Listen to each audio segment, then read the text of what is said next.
ओम नमो नारायण। महायोगी पायलट बाबा जी के द्वारा लिखित पुस्तक अंतर यात्रा भाग 2 में आज हम कुंडली के विषय पर चर्चा करेंगे। बाबा जी कहते हैं, जीवन एक अमूल्य निधि है, शरीर एक बहुमूल्य संपदा है। जिस तरह से ब्रह्मांड विचित्र आत्माओं का संसार छुपाए बैठा है, उसी तरह से ये पिंड आश्चर्यों से भरा है। रहस्यों से युक्त दिव्य आत्माओं से मंडित एक अद्भुत संसार छिपाए बैठा है। मनुष्यों ने जितना भी कुछ जाना है, खोजा है, वह इस शरीर की ही देन है। जो कुछ भी घटित होता है, उसके अनुभव का माध्यम शरीर ही है। जितना श्रेष्ठ यह खोज विज्ञान है, उसकी तुलना में आज का विज्ञान नगण्य है। खोज तो अनादि काल से मानव की यात्रा का पथ रहा है। सबकी खोज का साधन मानव मन ही रहा है। विकास का श्रेय मन को ही जाता है। इच्छाओं का केंद्र मन ही है। इच्छाओं की पूर्ति का साधन उपलब्ध कराने के पीछे भी मन ही है। उन सबके भोग अपूर्वक में उपलब्ध करके आनंदमय होना ही मन की अपनी साम्राज्य शैली है। आज के विश्व की जो उपलब्धियां हैं, वे सब मन की सीमाओं में ही आती हैं। चाहे वह बुद्धि विवेक के चिंतन मनन का अन्वेषण ही क्यों ना हो, मनुष्य की पहचान मन ही है। परंतु भारत के ऋषि मुनियों ने मनुष्य को जंगल से बाहर निकालकर केवल तपस्वी मानव या वैदिक मानव अथवा सांस्कृतिक मानव बनाकर दिग्विजय चक्रवर्ती ही नहीं बनाया। इस मानव को मानव से महामानव ही बनाकर नहीं छोड़ दिया, बल्कि मानव को देवता और पूर्ण मानव भी बनाया। ऋषियों की खोज का विषय केवल विकसित मन की सांस्कृतिक खोज ही नहीं रही। उन्होंने मन के उद्गम के पीछे की भी यात्राएं की हैं। स्वाभाविकता के प्रभाव से भी मानव को मुक्त करने का मार्ग खोजा। निजबोध की आत्म साक्षात्कार की यात्राएं करवाई। मनुष्यों को आश्रित जीवन से मुक्त करवाकर निज की प्रभुता रूपी संपन्नता से जोड़ा। उन्होंने क्रोधियों पर विजय प्राप्त करने के मार्ग साधन एवं शास्त्रों की भी खोज की, जिनका उपयोग अपने अधीन रखा। आत्म संकल्प मन के संकल्प की प्रभुता का प्रभाव रखा। व्यक्ति को आज के विज्ञान ने जितना भयभीत कर रखा है, बाबा जी कहते हैं, व्यक्ति को आज के विज्ञान ने जितना भयभीत कर रखा है, जितना खतरनाक आज का मानव मन हो गया है, उतना उस काल में नहीं था। मानव द्वारा मानव को गुलाम बनाकर रखना उस समय प्रथा में नहीं था। यह सब तो आज के बुद्धिजीवियों का काम और पेशा हो गया है। अशिक्षित होकर भी कल का मानव गुलाम नहीं था, सेवा धर्म था। पृथ्वी पर अपने अपने विजय ध्वज को फहराने की और उसके लिए नरसंहार के ऐतिहासिक तांडव की भूख तो मानव हो या देवता या राक्षस सभी में होती है। परंतु जाति परिवर्तन, धर्म परिवर्तन, विश्व को अपने विचारों का गुलाम बनाने की प्रथाएं सब आज की ही देन है। आज विश्व का राजनीतिकरण धार्मिक सांप्रदायिक विचारों पर हो गया है। इस पृथ्वी पर कोई रहा नहीं है, चाहे वह राम हो, कृष्ण हो, मूसा हो, ईसा मसीह हो या पैगंबर आदि अवतार हो। सभी अपनी अपनी कलाओं की जीवन शैली का प्रदर्शन करके चले गए। इस पृथ्वी ने किसी को रहने का अवसर नहीं दिया। किसी भी मानव को यह अवसर प्राप्त नहीं है।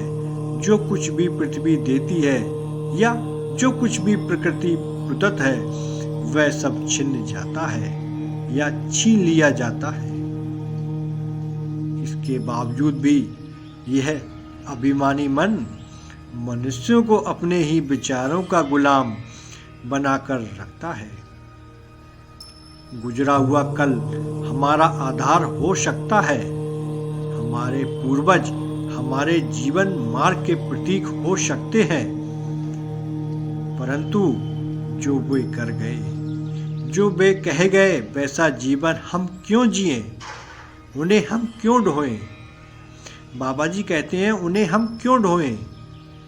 वह हम सबका जीवन नहीं हो सकता।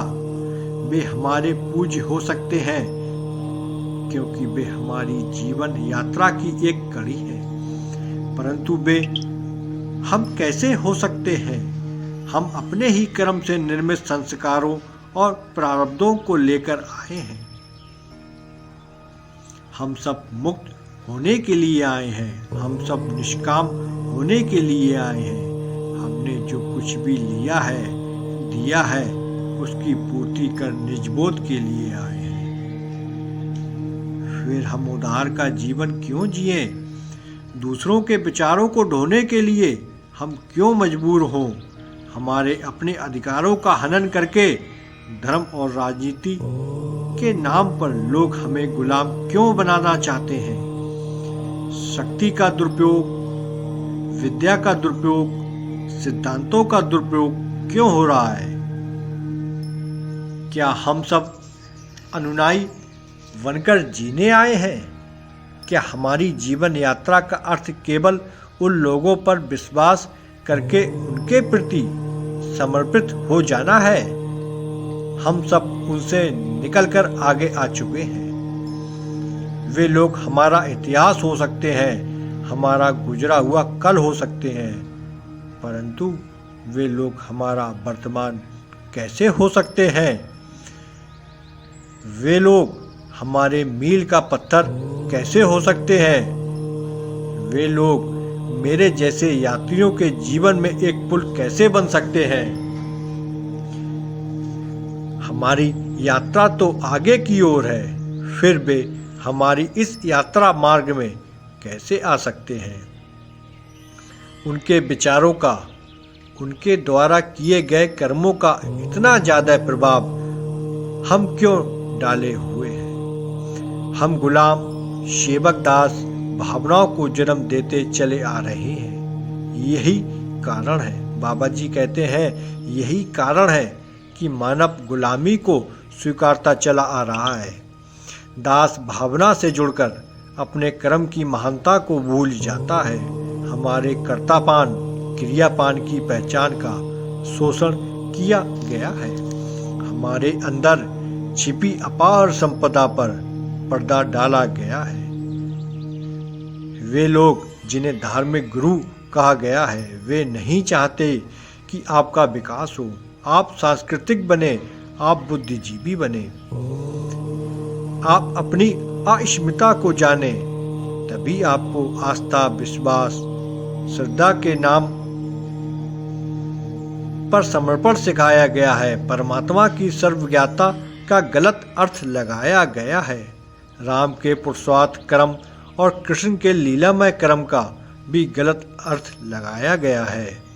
उनके साथ सक्रिय मानव, पशु, पक्षी, वानर आदि को तो देवी देवताओं का अवतार बनाकर श्रेष्ठ बना दिया गया है और सबको पापी जीव कहकर गुलाम बना दिया गया है। आप लोगों की मुक्ति अर्थात आज़ादी का मार्ग अवरुद्ध हो गया और गुलाम बनकर जीने वालों के लिए प्रभु का दरवाजा खोल दिया गया।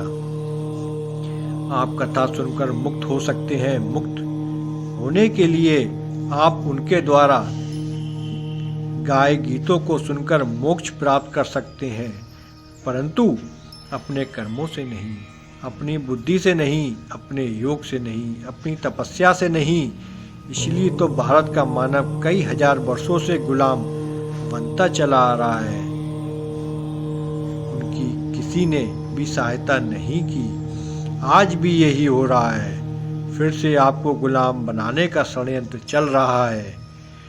फिर से आपके धर्म को छीन लेने का चक्रव्यूह बनाया जा रहा है। हर तरफ से कुछ बुद्धिजीवी मानव आपको अपना अपना विश्वास पात्र बनाकर, अपना अपना शिष्य बनाकर, अपना अपना सेवक बनाकर स्वतंत्र जीवन की हत्या कर रहे हैं। ईश्वर का लोप हो रहा है, गुरुत्व बढ़ रहा है। सर्वव्यापक परमात्मा का स्थान कुछ आत्मवादी ढोंगी गुरु ले रहे हैं। समर्पण ईश्वर के बजाय व्यक्ति विशेष कर रहे हैं। आपकी खोज ईश्वर है, आपका लक्ष्य सत्य का साक्षात्कार है, परंतु व्यक्ति गुरु बनकर आपका लक्ष्य बनने जा रहे हैं। ये लोग चर्चा तो भगवान की ही कर रहे हैं, परंतु पूजा अपनी करवा रहे हैं। आप स्कूल, कॉलेज, विश्वविद्यालयों में शिक्षा ज्ञान को प्राप्त कर अपने अपने कर्म के धनी बनते हैं, परंतु इन गुरुओं से शिक्षा प्राप्त करके आप इनके सेवक गुलाम बनकर अपने ज्ञान और शक्ति को खो रहे हैं।